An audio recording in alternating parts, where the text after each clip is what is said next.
एक यहाँ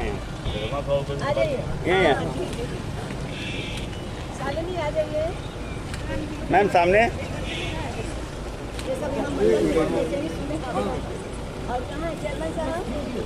मैम ऐसे सीधा सामने आइए फिर मैम साहब इधर आइए मैम यहाँ सर थोड़ा सा सर हो गया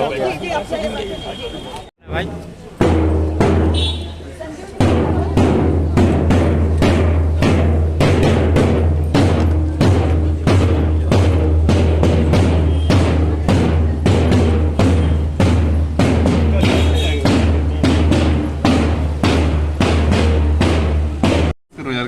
भाई पीछे कर दे भाई मेरे पीछे करिए फ्लैश पीछे कर पहले चलाते कि दूर जाएगा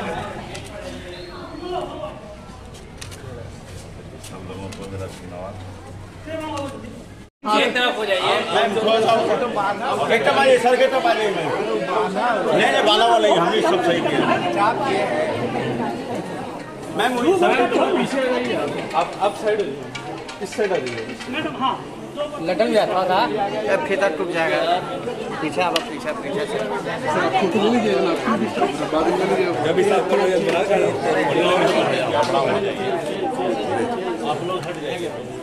थोड़ा सा आप अब दोनों तरफ हो जाए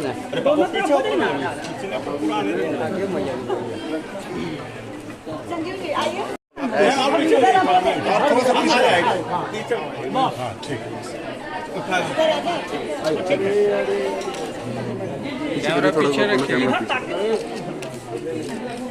ये भाई पीछे रहो मैम इधर आ जाइए नेक्स्ट मैम थोड़ा सा अब आप एक बार इधर आ जाइए सर आप भी इधर आइए सर। कौन है सर थोड़ा आ गया यहाँ देखिए क्या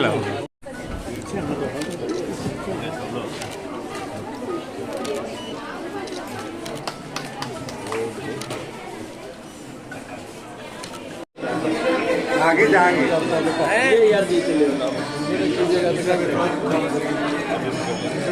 आप दे दे बाबू इसी तरह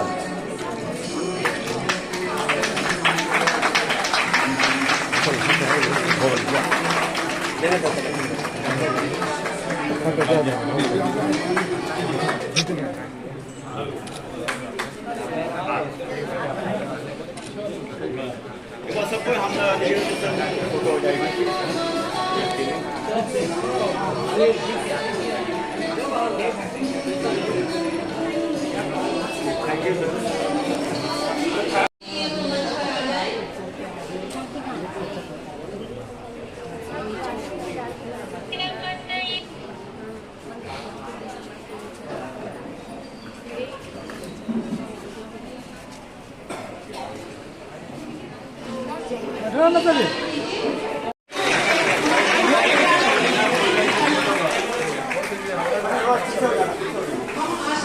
भाई थोड़ा पीछे भैया थोड़ा सा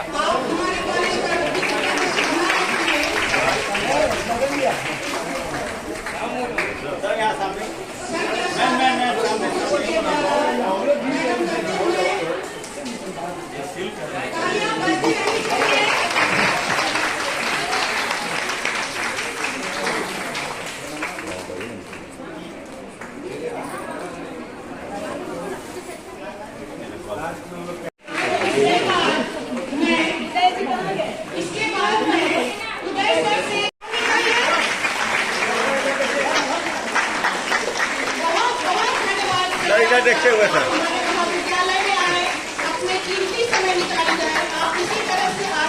सर इधर देखते हुए यहाँ देख लीजिए यहाँ सर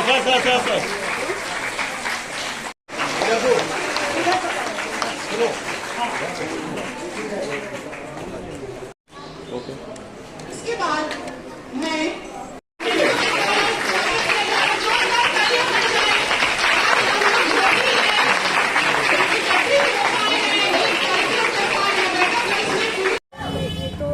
कॉलेज है सबको पता है और महिला कॉलेज में जिस प्रकार से समस्याएं रही नारी शक्ति गठबंधन जो हम लोगों को आरक्षण मिला तो उसमें आरक्षण की बात तो नहीं करते हैं, लेकिन नारी शक्ति में जो जो सुविधाएं और जो सुविधाएं मिलनी चाहिए इस कॉलेज को, उसके लिए मुझे लगा कि जो प्रदेश के हमारे अध्यक्ष हैं, विधान पार्षद में नेता हैं, तो कैसे हमारी बात मुख्यमंत्री तक पहुँचे कि यह एक समझिए कि महिलाओं के बीच में बुला के बहाना था ताकि मुझे ज़मीन मिले, इस कॉलेज को ज़मीन मिले। आप लोग से भी यही आग्रह करते हैं कि हमारे माननीय मुख्यमंत्री जी कितने जगह ज़मीन दिए सभी को, इंस्टीट्यूट को, और एक ये महिला कॉलेज, आप लोग इसी इलाके के हैं, इस इलाके में कोई दूसरा महिला कॉलेज नहीं है। जेडी विमेंस कॉलेज तो शहर का कॉलेज हो गया, जो ग्रामीण क्षेत्र और शहरी क्षेत्र दोनों का मिक्स क्षेत्र है। ये रेलवे भवन में चल रहा है, उनकी कृपा पर चल रहा है। हम यह मांग अभी किए हैं कि मैंने मुख्यमंत्री जी से भी मांग की, आप भी सदन के नेता हैं, तो आपसे भी हम मांग करते हैं कि हमको ज़मीन मिले और इस ज़मीन में हम अपने विधायक हमारे भाई संजीव चौरसिया जी, और ये भी बहुत बड़े नेता हैं बीजेपी के, और सदन के अंदर बैठते हैं, सब लोगों से बातचीत करते हैं, तो बुलाया हमने कि भाई इसको ज़मीन मिले और इसी बहाने बच्चियों को क्या सुविधा मिल सकती है। नरेंद्र मोदी जी ने कौन कौन सी योजना दिया है जिससे बच्चियों को लाभ मिल सके, महिलाओं को लाभ मिल सके, इन सारे चीज़ों को संवाद के लिए हमने प्रो वीसी साहब को, वीसी साहब को और संजीव जी को, लेकिन प्रो वीसी साहब अभी थोड़ी देर से आए हैं, लेकिन आए हैं। हमारे पूर्व विधायक हमारे आशा जी अभी उपस्थित हुए, यहाँ के चेयरमैन सुजीत जी आए, सबको मैंने इसलिए बुलाया कि भाई देखो और मदद कैसे इस कॉलेज का भवन बने और कैसे यहाँ पीजी की पढ़ाई शुरू हो, बीसीए की पढ़ाई शुरू हो, बीबीए की पढ़ाई जो पहले होती थी जो बंद हो गई वो अब चालू हो, ताकि बच्चियाँ यहाँ एमए का भी एजुकेशन प्राप्त करें। इसी सब के लिए हमने यह आयोजन रखा, एक नारी संवाद योजना रखा, जिसके तहत सारी बातें थी जो हमने उजागर किया। और आप सबसे भी आग्रह करेंगे, आप सब लोग इधर के लोकल हैं, आपकी भी बहन बेटी यहाँ पढ़ती होगी, और लेकिन अब एमए की पढ़ाई नहीं हो रही है, तो एमए की भी पढ़ाई खुलनी चाहिए यहाँ।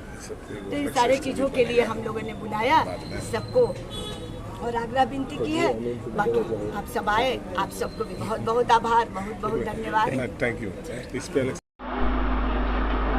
मुझे बहुत अच्छा लग रहा है कि आज मैं आपके बीच आया हूँ, और विशेषकर जो हमारी घर की बेटियां हैं, महिला कॉलेज और हमारी बेटियों का सशक्तिकरण, ये समाज की सबसे बड़ी चुनौती है। चूँकि मैं नेता बनने से पहले शिक्षाविद हूँ और एक यूनिवर्सिटी का मैं वाइस चांसलर भी रह चुका हूँ, और इसके साथ साथ उस ज़माने में मैंने मेडिकल कॉलेज और यूनिवर्सिटी बनाया जिस वक्त लोग सोच भी नहीं सकता था कि बिहार में private deemed university, private university और प्राइवेट मेडिकल कॉलेज भी बन सकता है। मेरे करीब 6000 मेडिकल स्टूडेंट्स हैं जो आज पूरे दुनिया में बड़े बड़े चिकित्सक, डॉक्टर बने हुए हैं। इसलिए मुझे बहुत अच्छा लगता है अपने स्टूडेंट्स के बीच आना। जब तक मैं राजनीति के पहले यूनिवर्सिटी के अंदर काम देखता था, कार्य करता था, तो एक एक स्टूडेंट के क्या समस्या हैं और उस समस्याओं के साथ मिलकर उसको दूर करना मेरी सबसे बड़ी प्रायोरिटी होती थी, प्राथमिकता होती थी। कभी भी मैंने और हर वक्त ये प्रयास किया कि किसी भी छात्र छात्राएं को कोई समस्या लेकर दौड़ना नहीं पड़े, उसे समस्या लेकर कहीं जाना नहीं पड़े। प्राचार्य वही अच्छा है, प्रो वाइस चांसलर वही अच्छे हैं जो बच्चे को क्वालिटी का एजुकेशन दिलाते हैं, जो समय पर एग्जामिनेशन कराते हैं, जो समय पर रिजल्ट देते हैं और टेंशन फ्री स्टूडेंट्स को एजुकेशन देने का काम करते हैं। एक मिनट भाई साहब, एक मिनट। प्राचार्य वही अच्छे हैं, मैं आपके लिए दोहरा रहा हूं। प्राचार्य वही अच्छे हैं, प्रो वाइस चांसलर वही अच्छे हैं, वाइस चांसलर वही अच्छे हैं जो कॉलेज में अच्छा क्वालिटी का एजुकेशन दिलाते हों, समय पर परीक्षा कराते हों और समय पर रिजल्ट देकर बच्चे को आगे के लिए मार्ग प्रशस्त करते हैं। इसके अलावा प्राचार्य, pro vice chancellor, vice chancellor का कोई दूसरा काम नहीं है। और जब इस काम में वो पुख्ता होते हैं, 100% अपने आप को, इस चुनौती को मूर्त रूप देने का काम करते हैं, तब एक अच्छा एडमिनिस्ट्रेटर कहलाने का हक चाहे वाइस चांसलर हो चाहे प्राचार्य हो उनको होता है। इसलिए मेरा आज के शिक्षाविद से और छात्र छात्राओं से भी अनुरोध है कि जो लोग एडमिनिस्ट्रेटिव जॉब में हैं और जो लोग एजुकेशन लेने के लिए आए हैं, दोनों अपने अपने रिस्पॉन्सिबिलिटी को समझें।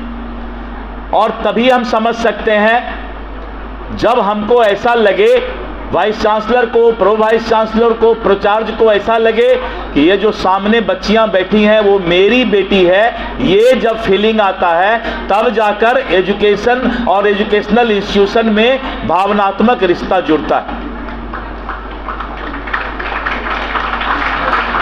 और मुझे पूरा विश्वास है कि आने वाले समय में महिला सशक्तिकरण का सपना हम तभी पूरा कर सकते हैं जब छात्राओं के कॉलेज में सारी इंफ्रास्ट्रक्चर फैसिलिटी हो और इन बच्चों को आगे का कैरियर कैसे मिले वो अभी से इनको गाइडलाइन और रोड मैप यूनिवर्सिटी के द्वारा दिया जाए।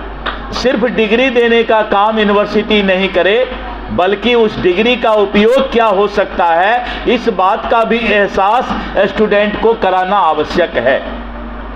इसलिए मैं आप सभी लोगों से अनुरोध करता हूं कि भगवान ने पहला तो मनुष्य में जन्म दिया है, यही सबसे बड़ा भगवान का आशीर्वाद हम लोगों को है, क्योंकि 84 लाख योनि यानी इतने जीवों में सबसे सर्वश्रेष्ठ रूप मानव का होता है। हे मानव, आप अपने जिम्मेवारी को समझें। आप भगवान के प्रतिनिधि हैं और आप ही को अब दुनिया देखना है, इसलिए आप लोग अपने अपने जिम्मेवारी को समझें। और जो लोग जिम्मेवार इंसान होते हैं वो अपने घर परिवार से ऊपर उठकर अपने जिम्मेवारी को प्राथमिकता देने का काम करते हैं। जब हम अपने जिम्मेवारी को चुनौती के रूप में स्वीकार करते हैं, प्राथमिकता के रूप में स्वीकार करते हैं, तभी हम एक अच्छे इंसान कहलाने के लायक हैं या हक में हैं। जो यूनिवर्सिटी के हालात हैं बिहार के अंदर, उस यूनिवर्सिटी के हालात को और भी सुधारने की आवश्यकता है। सरकार प्रयास कर रही है, लेकिन जो हालात सुधरने चाहिए वो हालात अभी तक सुधर नहीं पाए हैं। इसलिए मेरा तो अनुरोध है सभी एडमिनिस्ट्रेटिव पोस्ट पर रहने वाले यूनिवर्सिटी के अंदर अफसरान से कि आप बिहार के भविष्य को सुधारने में बहुत बड़ा भूमिका अदा कर रहे हैं, तो आप इस बात को देखें कि हम कैसे बच्चों को रोजगार उन्मुख शिक्षा देने का काम कर सकते हैं।